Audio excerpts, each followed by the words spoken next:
Welcome to Mission Gathering Charlotte. This community is for you.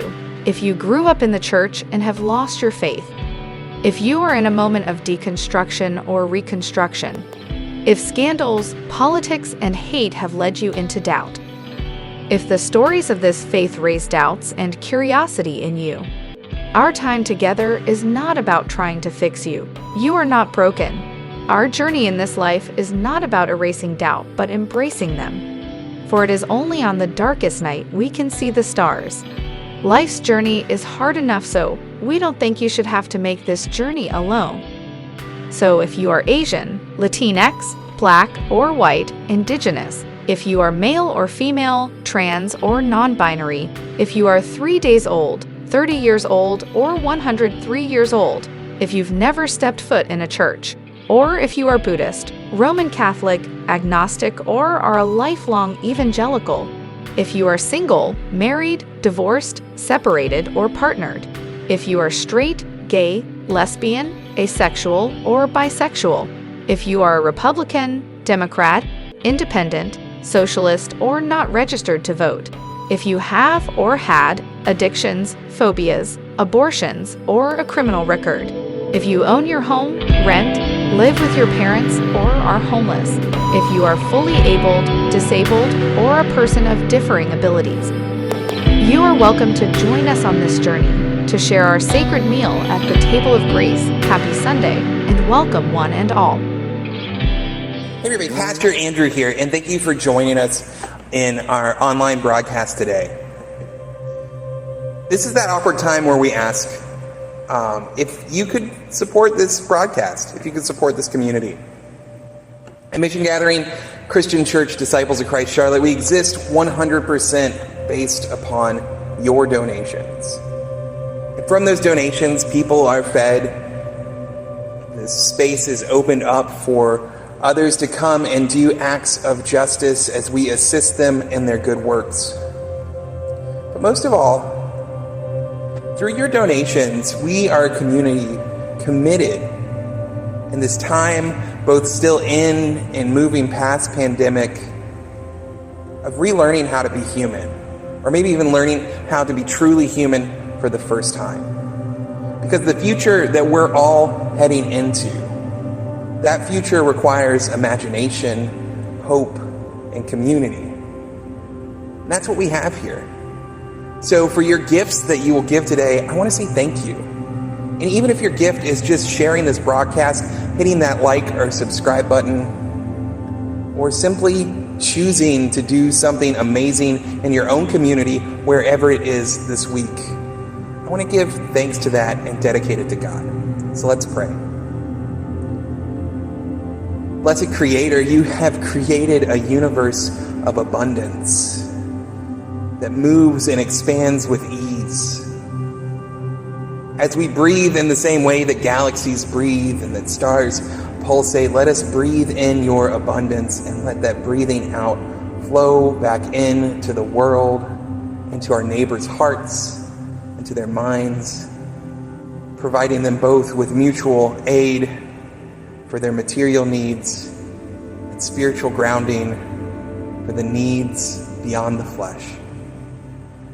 God, for these great gifts that we have been given and that we give back to your purposes, we thank you and dedicate them to you. Amen. Someone from the crowd said to him, "Teacher, tell my brother to divide the inheritance with me." Jesus said to him, "Man, who appointed me as the judge or referee between you and your brother?" Then Jesus said to them, "Watch out, guard yourself against all kinds of greed. After all, one's life isn't determined by one's possessions, even when someone is very wealthy." Then he told them a parable. A certain rich man's region produced a bountiful crop. He said to himself, "What will I do? I have no place to store my harvest." Then he thought, "Here's what I'll do. I'll tear down my barns and build bigger ones. That's where I'll store all my grain and goods. I'll say to myself, you have stored up plenty of goods, enough for several years. Take it easy, eat, drink, and enjoy yourself." But God said to him, "Fool, tonight you will die. Now, who will get the things that you have prepared for yourself? This is the way it will be for those who hoard things for themselves and aren't rich towards God." Luke chapter 12, verses 13 through 21, Common English Bible Translation. The Word of God for the people of God. Thanks be to God. To this Bible passage that we read, it's one of those that pastors really like to bring out on what we used to call, what was it? Stewardship Sunday. You know, the day that everyone tried to miss church because the pastor would guilt you into saying, well, don't store up your treasures here on earth, but store them up in heaven by giving them to the church. Some unscrupulous pastors would even do that little heartbeat thump on the microphone to be like, you never know when the hour of your death is or when your heart might stop beating. And to translate this story into that idea would be to lose a lot of what's going on here, some of the deeper things that are happening. And while I do think that people who are a part of church communities should do their part to help support it, and those who see good things happening should give towards those good things, it's not what this story is about. As we read, the story starts off with two brothers, and these brothers are well off, right? These brothers aren't hurting for money. But the oldest brother, it seems, wasn't sharing an inheritance with his youngest brother. So the younger one asks Jesus to intervene. But Jesus, in true Jesus fashion, sidesteps this request. And we shouldn't read this as being an odd request for them to make of Jesus. And in the first century, rabbis would often weigh in on disputes over inheritances, on splitting up money between the family, or even, what crops should be planted that year. But Jesus doesn't want to get caught up in that because Jesus sees that there's something else going on here. So instead, Jesus does what Jesus so often does in the Gospel of Luke. Jesus tells a story. And the story is about a man whose region, right? Most of your translations probably say land. And that makes it sound like the man possessed all of the land. But the word that's used here in the Greek is for the whole region. So the place where this guy lived, his country, his state, everyone had produced this bumper crop from the right combination of sun and soil and rain. And there had been so much grain produced that it had been unlike anything that they had seen before. Now, something that might sound familiar with this story that would get overlooked if we made this just about tithing to the church, something that you've seen if you've been watching the news about supply and demand and inflation. In this case, it would be deflation.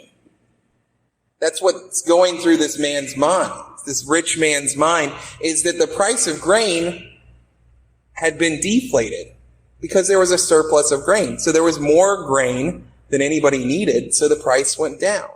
So he thinks to himself, well, if I sell this grain that I've gotten right now, well, then I'm going to lose out on a lot of money because it's not worth as much as it will be worth later. So he comes up with the idea that if he builds bigger barns to store this grain in, he can sell it at a higher price later when the surplus of grain has been exhausted, right? When there's more demand and less supply. I know. I didn't come here for an economics lesson either, but this is important because this rich man is having this conversation. But he's not having this conversation with somebody else or a worker from his lands or even a spouse or children. This man is literally having a conversation with himself. And in the original language, it comes off as a joke. This man is being ridiculous. He's talking to himself, about how wonderful this will be and how he'll be set up for life if he just waits to sell his grain for the time when people are desperate for it. But as we see in the rest of the story, that night God calls him a fool. And this is the only time in any parable in Luke where God addresses a person, an individual, speaking directly to them. And I want to just take a sidebar right here that this word that gets rendered in translation as fool, there are many ways that this language could be seen as ableist language. But the Greek word here is not the word for someone who has neurodivergence or different mental capabilities or capacities. It's a Greek word. And the Greek word is aphron. Now, aphron means someone who is unenlightened, someone who's not paying attention to what's going on, or someone who's inconsiderate. So it's like a willful thing, a willful foolishness. It's not something that someone's struggling with in their life. This man is a fool because he has not stopped to think about anyone except himself. He hasn't even talked to anyone except for himself. And that very night, after he's made this scheme to get rich off of what everyone got, off of what came from God, that very night he learns he will die. Now, when Jesus is telling this story in the first century, almost 80% of the population lived hand to mouth, right? They worked daily for their daily bread. We just prayed that last week, right? Give us today the bread we need. And this bumper crop had been yielded. But in the story, Jesus doesn't say it was through the man's hard work or his cunning or his ability to figure out irrigation or the right fields to plant in. No, this bumper crop came from the rains. It came from God's abundance. Came from creation. And this man, this rich man, this fool, this foolish man, rather than allow there to be a jubilee for the poor and the starving who work constantly for next to nothing and whose bellies grumble every night, this man's scheme was more than just hoarding things for himself. This man schemed a way to exploit these poor people down the road. That's what Jesus brings into this conversation between these two brothers. That's what Jesus brings into this argument that they're having. That they should watch out for greed. And that word in the Greek is pleonexia, right? That's a tough one. Pleonexia, which can be translated as to have advantage over someone, right? To take advantage over someone, or an advantage that someone possesses over another, or even can be translated as an inordinate desire for riches and wealth. The two rich brothers that spawned this parable, that led Jesus to tell this story, to teach this story, had wanted Jesus to decide what was fair, right? You've met those people before. They wanted to know what was the fair thing to do with the inheritance that the oldest had gotten. But Jesus wanted them to see something different. Jesus wanted to see themselves not in their relation of fairness between the two of them, right? Jesus expands the conversation to speak about what is equitable to everyone, for the whole community. They had what they needed. They had everything they could need or hope to need, but they still felt like they needed more. They did not seek the good that they could do with the money from the inheritance. You have to think that if that had been the younger brother's intention, he would have said, Jesus, tell my older brother to share the inheritance with me so that I can give it to the poor. But he doesn't do that. He wants his fair share, what he feels like he's owed. That's why Jesus tells this story of the rich fool. Because no amount of money, whether it's stored up securely in a newly built barn, or whether it's in a bank or stocks, no amount of money can offer assurance and security that you will have a next day in your life.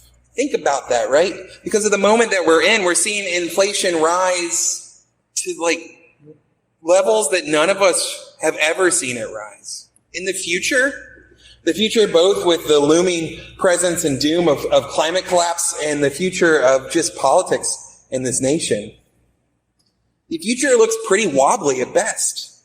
And I get it. There's a temptation in each of us to say, let us save up our resources so that later on down the road, we won't have to worry about the future. And I'm not just talking about us as individuals. Religious institutions do the same things. They save up money for future dates so that they can make sure that their buildings and the places that they're at, everything that they own can survive. But when we do that, we miss out on something. We ignore the needs and disregard the needy all around us. I get it. We tell ourselves, don't we deserve a break? We've been through so much. It's been such a hard few years. Shouldn't we be able to just eat, drink, and be merry? Isn't it fair that we spend what we have on ourselves? and on our loved ones and on the things that we've wanted for so long? Isn't it fair that we try and save our money to secure our family's future? The short answer to that, the one you might not expect me to say, is yeah. That is fair. You should be able to do that things. It's completely fair to try and make sure that you're supporting yourself and securing your future. But the problem is, sometimes we're like those two brothers. Our futures are secure. We have everything that we need. And we begin to focus only on ourselves. Or maybe you have kids and stuff. You focus only on our family units. And when we do that, Mission Gathering and Friends, when we do that, when we only focus on ourselves or our family unit, we lose something to the foolishness of wealth. You see, we have a sickness in our country. We live in a system that only honors this idea of individualism. But individualism is antithetical to our DNA. You were not made to be just an individual. Your molecular structure needs and craves community. It only exists within the interconnected, interweaving web of this ecosystem we all live in. Our souls are meant to commune with each other, not just to talk to ourselves by ourselves. Our very future and wholeness depends upon us working together, not upon our own individual efforts piled up on their own. So rather maybe than appealing to Jesus or religion like some of the TV preachers do or some of the politicians do, in this strange quest for a sterile fairness that never works out for anyone but those on the top, we should skip that foolishness. And instead, we should use this time that we have in search of communal equity, of seeing ways that maybe some people need a little bit more right now and then others need a little bit less.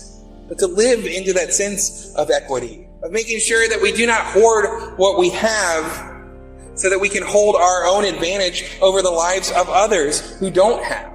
I know that flies in the face of how we do economics in this country. But instead, what if we had the imagination? What if we had the resolve to use what we have been given to imagine a new way of being together, a new path forward, one that comes from the deepness of time before written language and history, one that is also very new and unique to who we are and where we are in this moment.